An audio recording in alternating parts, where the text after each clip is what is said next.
My name is Garrick Marchena. I grew up in Curacao.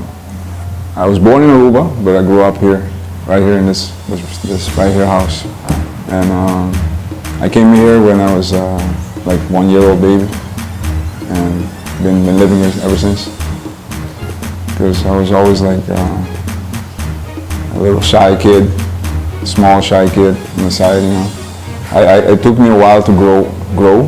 So like at one point, even my younger sister was taller than me. So I was always like the outcast, you know, like a little shy kid on the side. I was like, well, I didn't pass everybody. My brother's still a little taller than me, 3. I'm the oldest. Yeah. Home, my mom is actually the artist because she was a seamstress, and she was very, very good. She was very creative, very, very talented. I mean, she would draw up her sketches of her dresses, and the model, you know, wearing the dresses, and then she would start doing all the stuff to make the dress. And I would be like, I remember being so small that I could barely look over the table and watching her doing that. And I think that's where I started. You know? But it's normal for me, you know what I mean? But now I realize that, you know, now that was my start. That's where it started. And my dad, you know, not so much. You know, my dad's more like an analytical person. Everything's logic for him. So I think it's from my mom, definitely, my side. My cousins are very, very talented. My older cousins, huh? So I'm like, all my family is pretty big. My dad has 10 brothers and sisters, and he's like in the middle. So the older cousins, I was always in the middle, but I was more, I felt myself more at home with the younger cousins. But my older cousins are the ones that inspired me, because their room was all painted. Like the door was painted with a like huge mouth, you know, like you could walk in a mouth. So imagine me being a little kid looking at that, and I'm like, holy crap, man, how did they do that? And I would go in that room and stay there for hours just looking at the walls, like how the heck did they did this, you know? And that's like it's like another push that I got, you know, in that direction. I'm just gonna skip a couple of things, but basically like here, when I grew up here, I went to school in Martin Luther King School. And it was nice. It was interesting. Like I said, I was a small kid, and I was always getting picked on, bullied, you know. Yeah. So I would like fight back, you know. I would fight back with these bigger guys. While this was happening, because I'm like always like the nerdy kid on the side, that drawing was what helped me.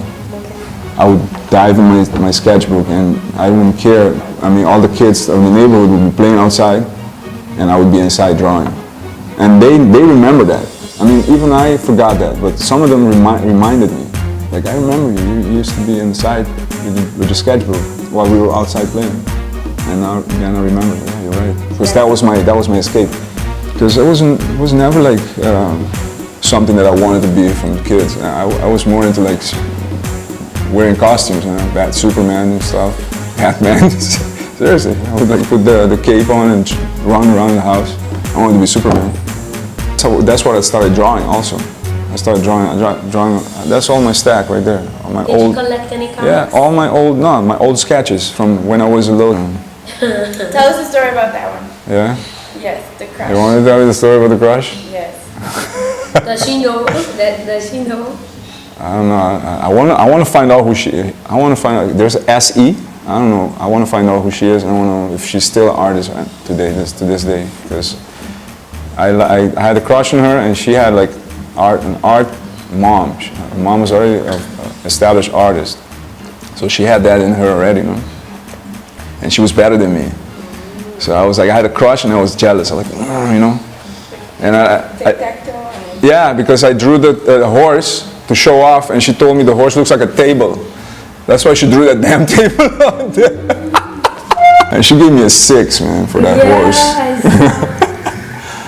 But then I drew this elephant, and she gave me an 8.5. So I guess she must have liked me a little bit. SE right here.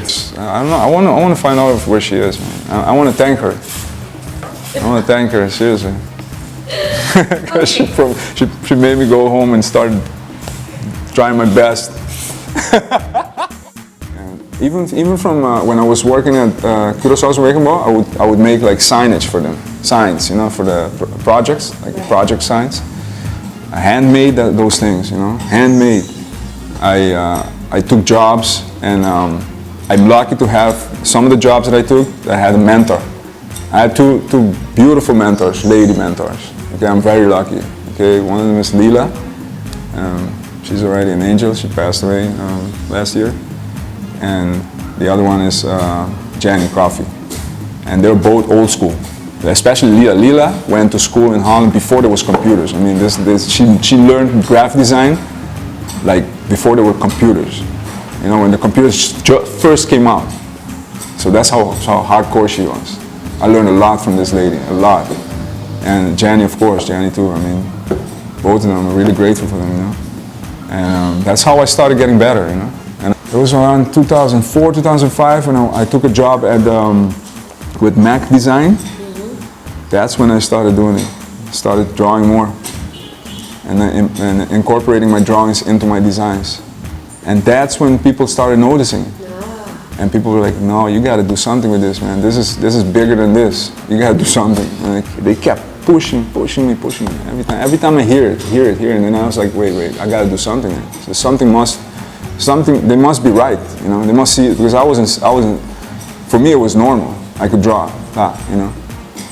But they saw something more, and that's what forced me, and not forced me, pushed me to. When I saw this website, I saw this picture on the internet, and it says on the bottom of the picture that this is not a picture, it's a painting. I was like, what? And I looked at it, and it was a painting from an artist, airbrush artist, called Drew Blair in South Carolina. And I had to go. I saved up my money, and I took that class. That was in 2005, and that started me off in color, because I was always black and white. I was afraid of color. I did colors a couple of times. I was terrified of color. But when I took that class, that was it. That started me a whole new other world.